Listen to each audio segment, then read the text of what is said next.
आपने कभी अपने बच्चे को डांटा है कि वो दिन भर मोबाइल में घुसा रहता है, पढ़ाई छोड़कर वीडियो देखता है, बोलो तो जवाब देता है बस 1 मिनट ये खत्म कर लूं, खाना भी हाथ में मोबाइल लेकर खाता है।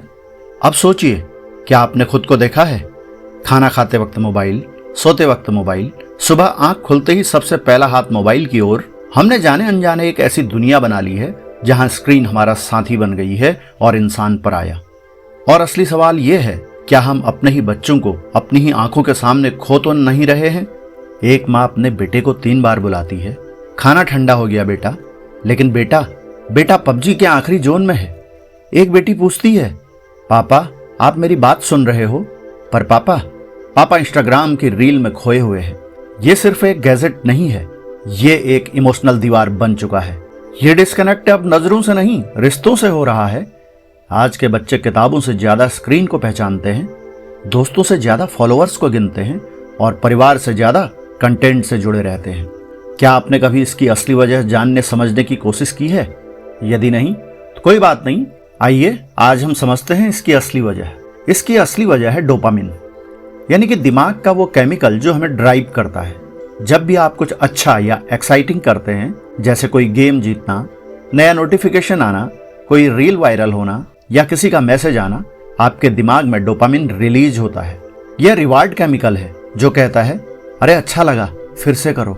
अब सोचिए, अगर आपका बच्चा हर 30 सेकंड में डोपामिन हिट्स पा रहा है, जैसे नोटिफिकेशंस, स्क्रॉल्स, रील्स से, तो फिर किताबें, क्लासरूम, ध्यान, ये सब उसके दिमाग को बोरिंग तो लगेंगी ना? ये उसके दिमाग को रिवार्डलेस तो लगेंगी ना? क्या आपको पता है कि हार्वर्ड यूनिवर्सिटी के ब्रेन साइंस रिसर्च में बताया गया है, जब डोपामिन हाई फ्रीक्वेंसी हिट्स से फ्लड होता है तो लो रिवार्ड चीजें जैसे पढ़ाई, बातचीत, प्रकृति, ये मस्तिष्क के लिए डल और अनमोटिवेटिंग लगने लगती हैं। हमें इसमें मजा नहीं आता है। स्टैनफोर्ड न्यूरोसाइंस रिसर्च के मुताबिक भी जब डोपामिन ओवर स्टिमुलेशन होता है तो फोकस टूटता है, पेशेंस गिरता है, डिसीजन मेकिंग कमजोर होती है और नींद की गड़बड़ी, एंजाइटी, ओवर थिंकिंग जैसे लक्षण बढ़ते हैं। अब कई माता पिता कहते हैं बच्चा चुप चुप रहता है, बात नहीं करता, पर असल में उसका दिमाग अब इंसानों से डोपामिन नहीं चाहता, वो तो स्क्रीन से हिट मांग रहा है। सोचिए, जहां एक कन्वर्सेशन में रिवार्ड धीरे धीरे आता है, माता पिता के साथ बात करने में धीरे धीरे आनंद आता है, या मित्रों के साथ बात करने में धीरे धीरे आनंद आता है, या प्रकृति के मध्य घूमने में धीरे धीरे आनंद आता है, वहीं रील्स और गेम्स हर क्लिक पर डोपामिन देती हैं। तो दिमाग कहाँ जाएगा?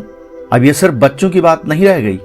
एक युवा जो किसी के सामने बैठकर बात नहीं कर पाता क्योंकि इमोजी भेजना आसान है, पर आंख में आंख डालकर बात करना डोपामिन नहीं देता है। एक कर्मचारी जो 20 मिनट भी बिना फोन डिस्ट्रैक्शन के काम नहीं कर पाता क्योंकि माइंड कहता है कोई नया मैसेज आया होगा, स्क्रॉल कर लो।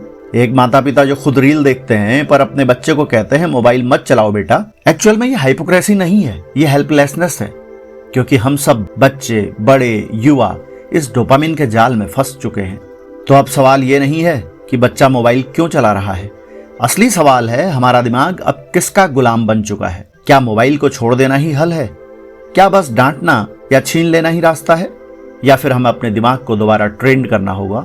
बिल्कुल हाँ, हमें अपने दिमाग को दोबारा ट्रेन करना होगा और इसका नाम है डोपामिन डिटॉक्स। लेकिन डिटॉक्स का मतलब सिर्फ स्क्रीन हटाना नहीं है, ये एक रीप्रोग्रामिंग प्रोसेस है जिसमें हम दोबारा सीखते हैं धीरे चलना, खुद से जुड़ना और असली रिवार्ड महसूस करना।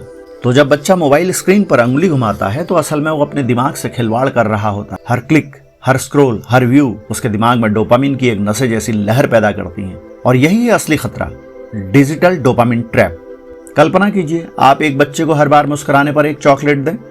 धीरे धीरे वो बच्चा मुस्कुराना सिर्फ इसलिए शुरू कर देगा ताकि उसे चॉकलेट मिले, न कि खुशी की वजह से। और यही डोपामिन भी करता है, यह हमें रिवार्ड बेस्ड बिहेवियर सिखाता है। जैसे ही आप कोई रील देखते हैं, लाइक करते हैं, गेमिंग में जीतते हैं, आपका दिमाग डोपामिन रिलीज करता है और आप 2 बार 3 बार वही करने लगते हैं। अब सोचिए, जब बच्चा दिन में 500 बार इंस्टाग्राम, व्हाट्सएप या यूट्यूब पर स्क्रॉल करता है तो 500 बार उसका दिमाग डोपामिन का डोज लेता है। ये एक ड्रग जैसा है, फर्क बस इतना है कि यह आपकी जेब में छिपा है मोबाइल के नाम से।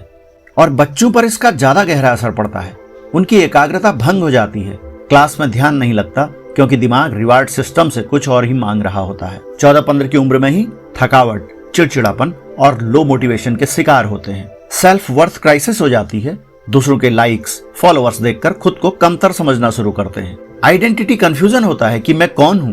इसका जवाब मोबाइल से मिलने लगता है, किताबों या जीवन से नहीं। तो डोपामिन बुरा नहीं है, यह वही केमिकल है जो एडिशन को हर फेल एक्सपेरिमेंट के बाद भी अगली कोशिश करने की हिम्मत देता था। बात सिर्फ इतनी है, जब डोपामिन को हम कंट्रोल करते हैं तो ये प्रेरणा बनता है, और जब डोपामिन हमें कंट्रोल करती है तो ये एक लत बन जाती है।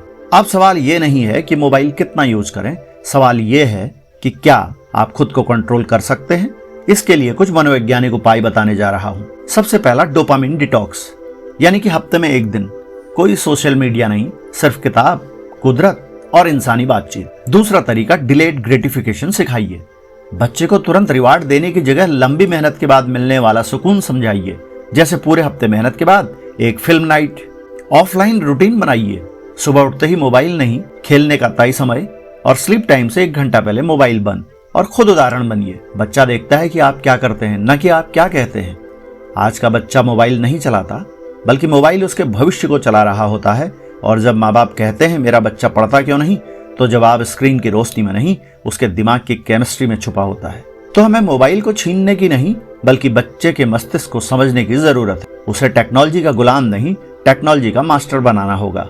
क्योंकि अगला आइंस्टीन या कलाम शायद आपके घर में बैठा है, बस स्क्रीन से बाहर निकलने की देर है। अगर आपको यह वीडियो उपयोगी लगा तो उसे हर उस अभिभावक, शिक्षक और किशोर तक पहुंचाइए जो इस डिजिटल डोपामिन ट्रैप से जूझ रहा है। आइए मिलकर बच्चों को वापस जीवन की असली किताब से जोड़ें, अल्फाज जंक्शन से, जहां हर शब्द सिर्फ शब्द नहीं, एक बदलाव की शुरुआत है।